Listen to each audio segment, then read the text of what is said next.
ॐ श्रीकृष्णाय परमात्मने नमः।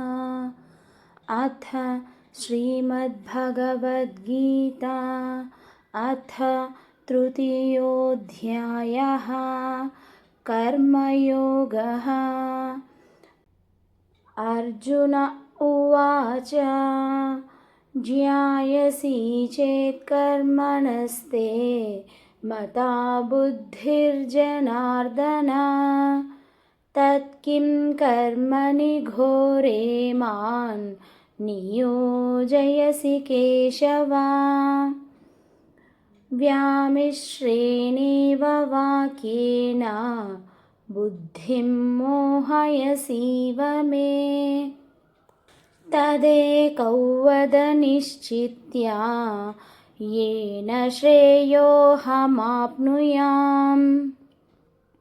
श्रीभगवानुवाच लोकेऽस्मिन् द्विविधा निष्ठा पुरा प्रोक्ता मया नघ ज्ञानयोगेन साङ्ख्यानां कर्मयोगेन योगिनाम्। न कर्मणामनारम्भात् नैष्कर्म्यं पुरुषोऽश्नुते न च सन्न्यसनादेव सिद्धिं समधिगच्छति। न हि कश्चित् क्षणमपि जातु तिष्ठत्यकर्मकृत् कार्यते ह्यवशः कर्म सर्वः प्रकृतिजैर्गुणैः। कर्मेन्द्रियाणि संयम्य य आस्ते मनसा स्मरन् इन्द्रियार्थान् विमूढात्मा मिथ्याचारः स उच्यते।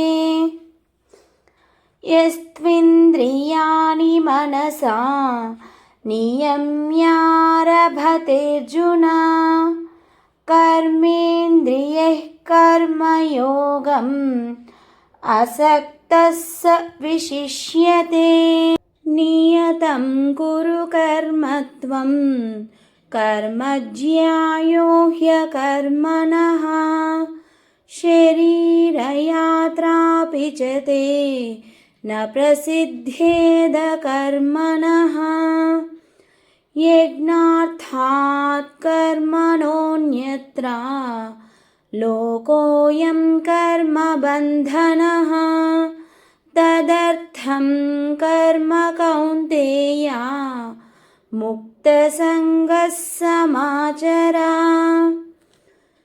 सह यज्ञाः प्रजा सृष्ट्वा पुरोवाच प्रजापतिः अनेन प्रसविष्यध्वम् एषवोऽस्त्विष्टकामधुक्।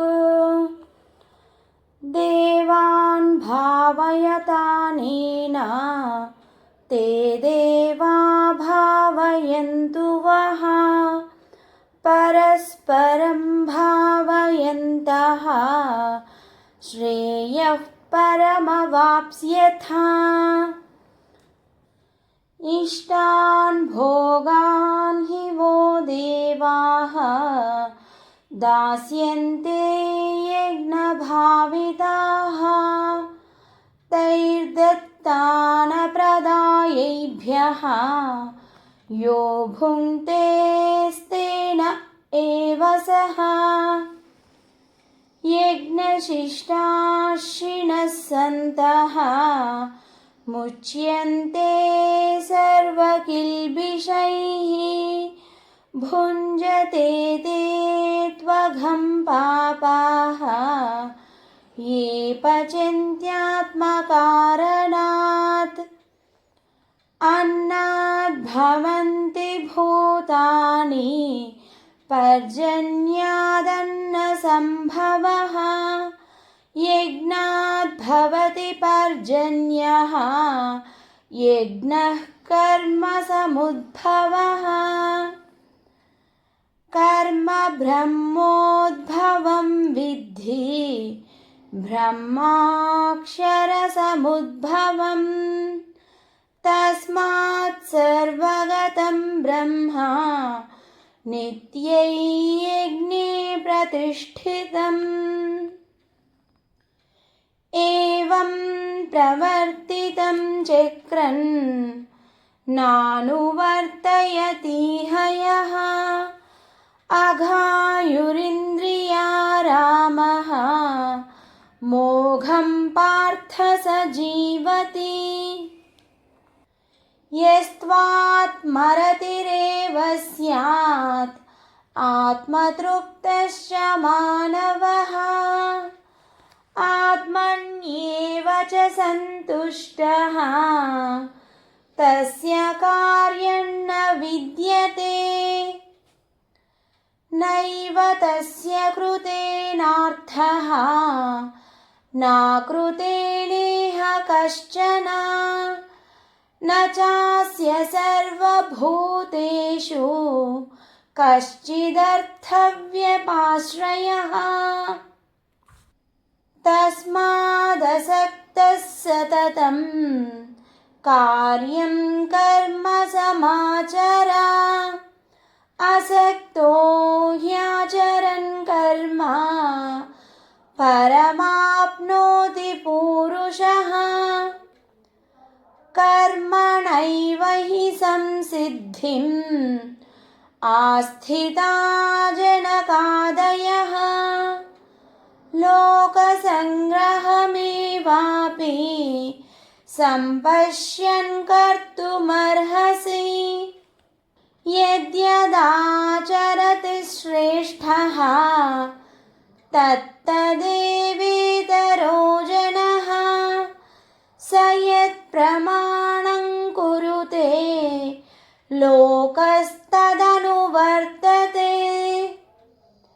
न मे पार्थास्ति कर्तव्यं त्रिषु लोकेषु किञ्चन नानावाप्तमवाप्तव्यं वर्त एव च कर्मणि यदि ह्यहन्न वर्तेया जातु कर्मण्यतन्द्रितः मम वर्त्मानुवर्तन्ते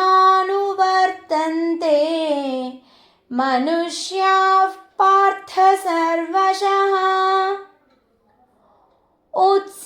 उत्सीदेयुरिमे लोकाः न कुर्यां कर्म चेदहम् शङ्करस्य च कर्ता स्याम् उपहन्यामि माः प्रजाः सक्ताः कर्मण्यविद्वांसः यथा कुर्वन्ति भारत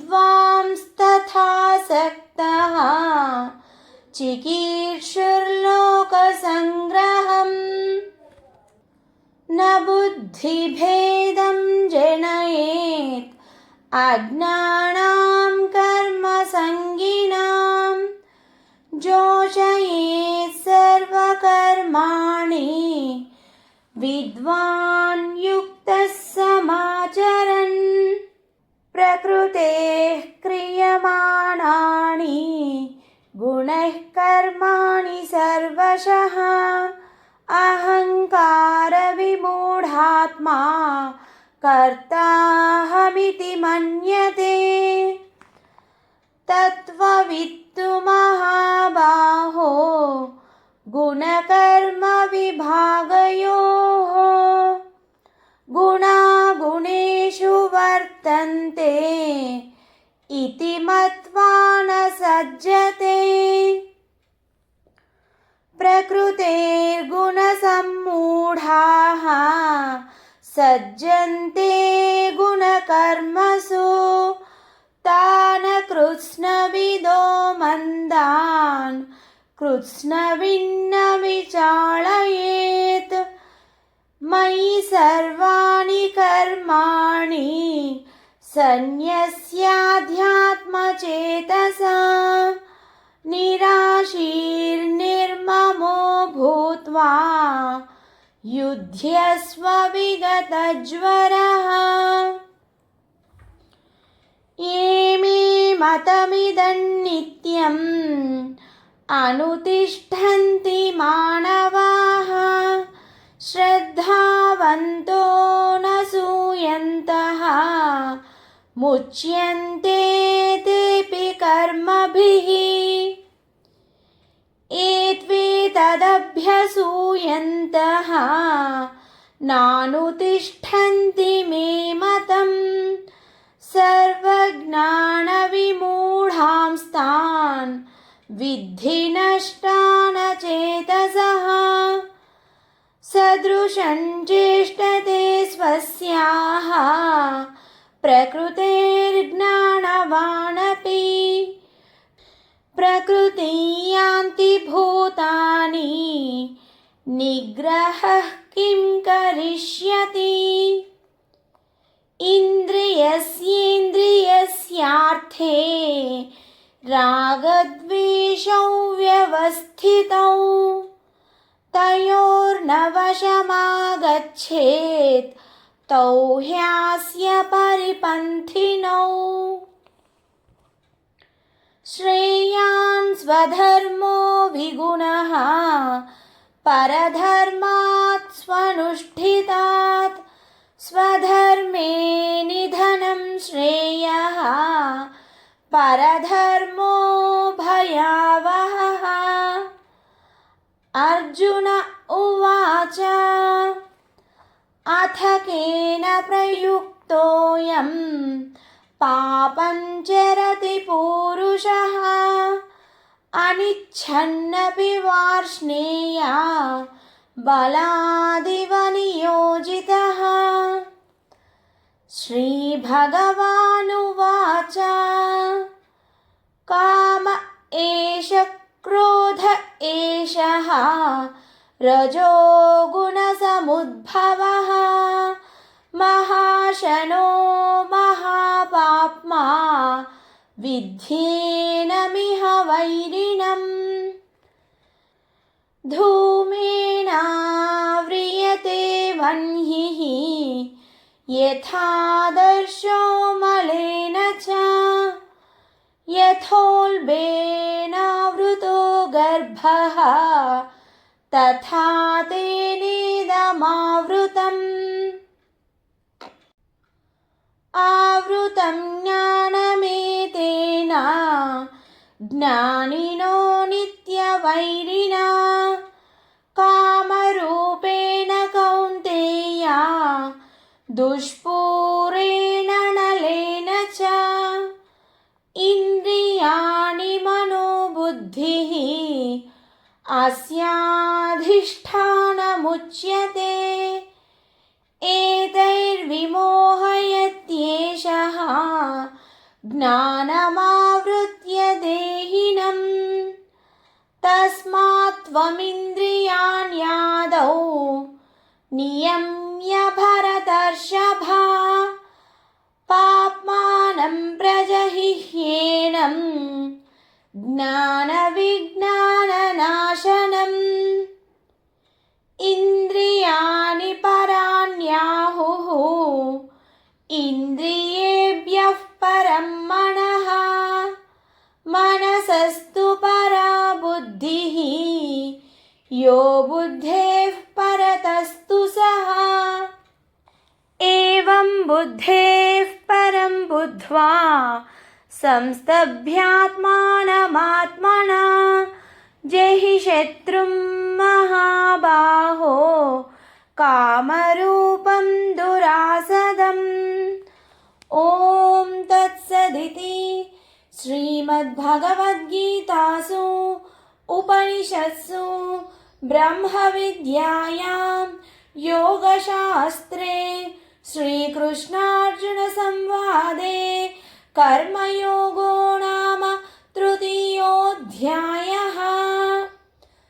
सर्वधर्मान् परित्यज्य परित्यज्य मामेकं शरणं व्रज अहं त्वा सर्वपापेभ्यः मोक्षयिष्यामि मा शुचः यदक्षरपदभ्रष्टं मात्राहीनं तु यद्भवेत् तत्सर्वं क्षम्यतां देवा नारायण नमोऽस्तु ते विसर्गबिन्दुमात्राणि पदपादाक्षराणि च न्यूनानि चातिरिक्तानि क्षमस्व परमेश्वर सर्वं श्रीकृष्णार्पणमस्तु सर्वे जनाः सुखिनो भवन्तु लोकाः समस्ताः सुखिनो